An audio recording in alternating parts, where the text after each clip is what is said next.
Students, आज हम 1.3 exercise का 6 सम करेंगे। 5 सम हम कल कर चुके हैं। देखते हैं 6 सम क्या है। और certain freezing process requires that room temperature be lowered from 40 degree at the rate of 5 degree every hour. मतलब पहले टेम्परेचर क्या था, 40 डिग्री था, और फिर वो क्या हो रहा है, हर घंटे इतने डिग्री कम हो रहा है temperature. What will be the room temperature 10 hours after the process begin. मतलब अब हमने टेम्परेचर कौन सा बताना है कि 10 घंटे के बाद टेम्परेचर कितना रह जाएगा। अब वो क्या हो रहा है, 5 डिक्रीज हो रहा है। 40 से 5 कम होगा तो कितना आ गया, 35 से फिर 5 कम होगा तो क्या आएगा, 30 आएगा। बट अगर इसको ऐसे ऐसे माइनस करेंगे तो बहुत टाइम लग जाएगा, तो इसके लिए हम शॉर्टली ही करेंगे। तो इनिशियल टेम्परेचर क्या था, 40 डिग्री था, और कम कितना हो रहा था टेम्परेचर, 5 डिग्री हो रहा था। अब हमने निकालना क्या है, टेम्परेचर आफ्टर 10 आवर्स निकालना है। तो पहले जो टेम्परेचर था 40 था, अब 10 आवर का टेम्परेचर, हर उन 10 आवर्स में कितना कितना टेम्परेचर कम हो रहा है, 5 डिग्री हो रहा है। तो टोटल टेम्परेचर कितना कम हो जाएगा, 10 इंटू 5 50। तो वही किया है हमने, 10 इंटू 5 डिग्री, तो 40 डिग्री माइनस कितना कम हुआ है, इसलिए यहाँ पे क्या आ गया, माइनस आ गया। तो 10 इंटू 5 क्या आया, 50। 10 माइनस 50 कितना आया, माइनस के 10 डिग्री सेल्सियस। तो 10 आवर्स के बाद टेम्परेचर कितना आ जाएगा हमारा, माइनस के 10 डिग्री सेल्सियस। अब देखते हैं नेक्स्ट क्या है। 7 sum in a class test containing 10 questions. किसी क्लास टेस्ट में 10 क्वेश्चन दिए गए हैं। 5 marks are awarded for every correct answer. मतलब जब आंसर करेक्ट होता है तो उसको 5 मार्क्स दिए जाते हैं, और जब आंसर गलत होता है -2 marks are awarded for every incorrect answer. और जब गलत होता है तो उसको -2 मार्क्स दिए जाते हैं। And 0 for question not attempted. मतलब अगर अटेम्प्ट नहीं किया है तो उसके लिए कोई मार्क्स उसको नहीं मिलेगा। तो फर्स्ट पार्ट है इसका, Mohan gets 4 correct and 6 answer incorrect, what is his score. तो देखो, करेक्ट आंसर के लिए उसने क्या था, 5 मार्क्स दिए हैं करेक्ट आंसर के लिए। तो मार्क्स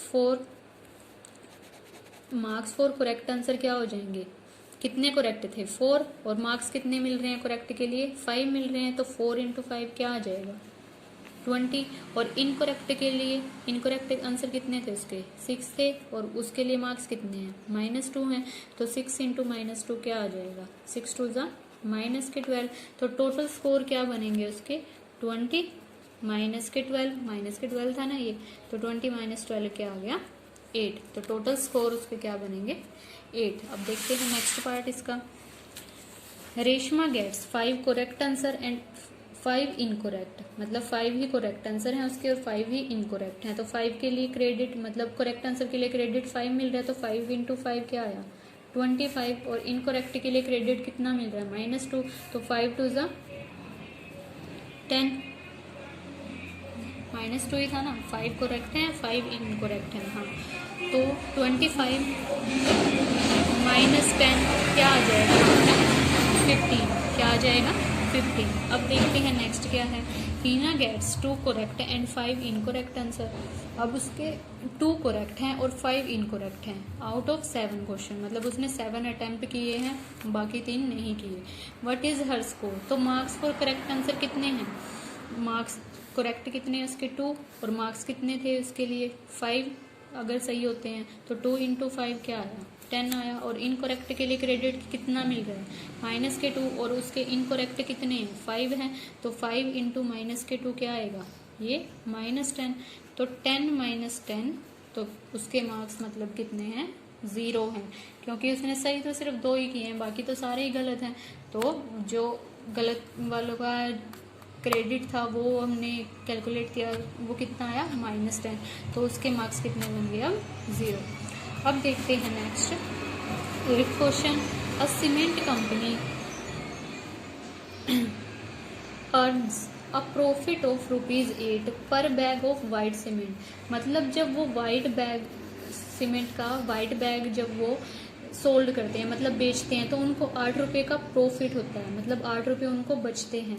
पर जब वो क्या करते हैं, ग्रे सीमेंट को सोल्ड करते हैं, जो ग्रे वाले जो मतलब बैग्स हैं, उनका जो सीमेंट है अगर वो सोल्ड करते हैं तो उनको ₹5 का लॉस होता है, मतलब हानि होती है। ठीक है, मतलब ये उनको बच नहीं रहा, अपनी तरफ से कुछ देना पड़ रहा है।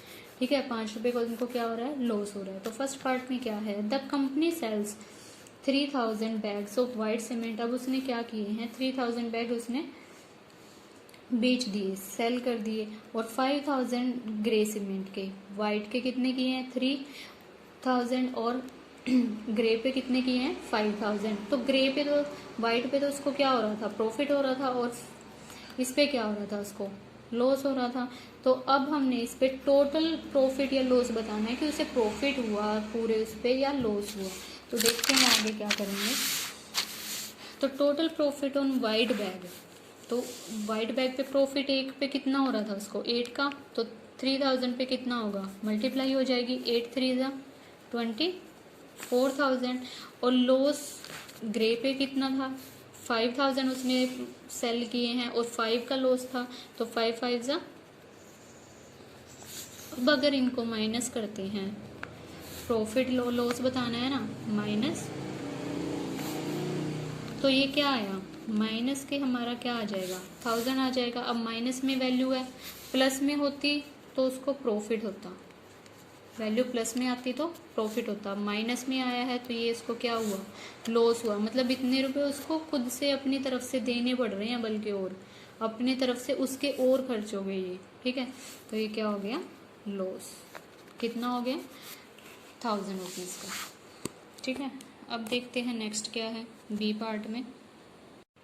तो बी पार्ट है, देखो, what is the number of white cement bag it must sell to have neither profit और loss if grey bag sold is 6400 bags. मतलब अगर वो ग्रे बैग क्या कर देता है, इतने सोल्ड कर देता है, तो वो वाइट कितने सेल करे कि उसको ना तो प्रॉफिट हो ना लॉस हो, मतलब अपनी तरफ से उसको कुछ देना ना पड़े और ना ही उसको प्रॉफिट हो। तो मतलब वहाँ पे लॉस और प्रॉफिट उसका क्या होना चाहिए, बराबर होना चाहिए दोनों ही।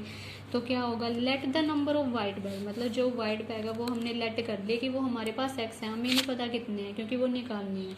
तो अकॉर्डिंग टू क्वेश्चन उसने क्या बोला है कि ना तो उसको लॉस होना चाहिए ना प्रॉफिट, दोनों ही क्या होने चाहिए, लॉस और प्रॉफिट बराबर। जब दोनों बराबर होंगे तभी उसको ना तो लॉस होगा ना प्रॉफिट होगा।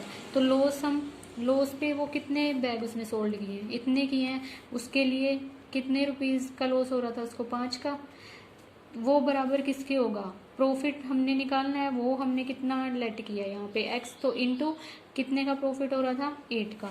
ये चीज़ें बराबर रख ली। अब x की वैल्यू को हम इधर रखेंगे, इसको इधर ले आएंगे। अब जब कोई वैल्यू हम इधर से इधर लेके जाते हैं, अगर वो यहाँ पे मल्टीप्लाई में यहाँ आके डिवाइड हो जाएगी, तो 5 इंटू, तो ये 8 यहाँ मल्टीप्लाई में था, यहाँ क्या हो गया डिवाइड, इक्वल टू x। तो इसको कट करेंगे, 8 8 जा 64, 800 आ जाएगा, 8 4 5 जा, तो x की वैल्यू यहाँ से क्या निकल के आएगी 4000। तो white number of white bags, number of white bags क्या आएंगे 4000 आएंगे यहाँ से। ठीक है, आई होप आपको समझ आया होगा। अब देखते हैं next 9 sum. Replace the blank with an integer to make it a true statement. अब ट्रू कब होती है कोई स्टेटमेंट, जब दोनों साइड क्या हो, इक्वल हो, तब होती है। तो अब यहाँ पे 27 है और यहाँ 3 है। अब देखो 3 के टेबल में 27 आ रहा है, कहीं आ रहा है ना, 9 पे आ रहा है। अब ये भी देखो कि ये तो प्लस का है, यहाँ ये माइनस है, तो अगर इसको माइनस कर देंगे तो 9 3 जा 27, ये प्लस की वैल्यू आएगी। ठीक है, इसलिए ये हमने क्या ले लिया माइनस का। या फिर इसका एक और तरीका है कि जो बराबर में वैल्यू और यहाँ पे है उसको उससे डिवाइड कर दो। अगर इसको हम डिवाइड करते हैं, 3 9 जा क्या होते हैं 27, तब भी क्या आएगा 9 ही आएगा। या फिर सिंपल आप टेबल का एस्टिमेट लगा सकते हो यहाँ से। अब देखते हैं आगे, 5 इंटू, अब यहाँ पे है माइनस के 35, माइनस के 35 कब आएगा, 5 की टेबल में आता है ना 35, कहाँ आता है 5 7 जा 35, 5 7 जा 35। या फिर इसको डिवाइड कर लो तब भी हो जाएगा, या फिर सिंपल हम टेबल के हिसाब से लगा सकते हैं। तो अब यहाँ पे माइनस है तो यहाँ पे भी क्या आएगा माइनस। ठीक है, क्योंकि प्लस माइनस माइनस होता है और यहाँ पे प्लस था इसलिए माइनस माइनस प्लस आता है, इस वजह से हमने यहाँ पे भी माइनस लिया था। अब देखते हैं 8 और यहाँ पे 56 है। अब देखो भाई 8 की टेबल में कहाँ आ रहा है 56, 8 7 ज़ा 56, तो यहाँ पे क्या आ जाएगा 7। अब ये पहले ही माइनस है तो ये वैल्यू तो हम प्लस की ही लेंगे, क्योंकि इसको भी माइनस लेंगे तो ये प्लस हो जाएगी वैल्यू। ठीक है, अब देखते हैं नेक्स्ट क्या है 132। अब इसको तो भाई आप ये कहोगे कि मैम हमें ये टेबल आती ही नहीं, तो आप इसके लिए वही करेंगे, आप इसको डिवाइड करेंगे इससे। जब डिवाइड करोगे तो इसको कट करके आएगा हमारा 11। ये आपने रफली करके देखना है, मैंने यही किया है। तो ये क्या आ जाएगा 11, क्योंकि 12 1 ज़ा 12, 12 1 ज़ा 12, 11 ही आएगा। तो अब ये वैल्यू है यहाँ पे हमारी प्लस की, ये माइनस है तो 11 भी हमारा क्या आएगा माइनस का आएगा। आई होप आपको समझ आया होगा, और समझ आया होगा तो चैनल को लाइक सब्सक्राइब और शेयर ज़रूर करिएगा। Thank you.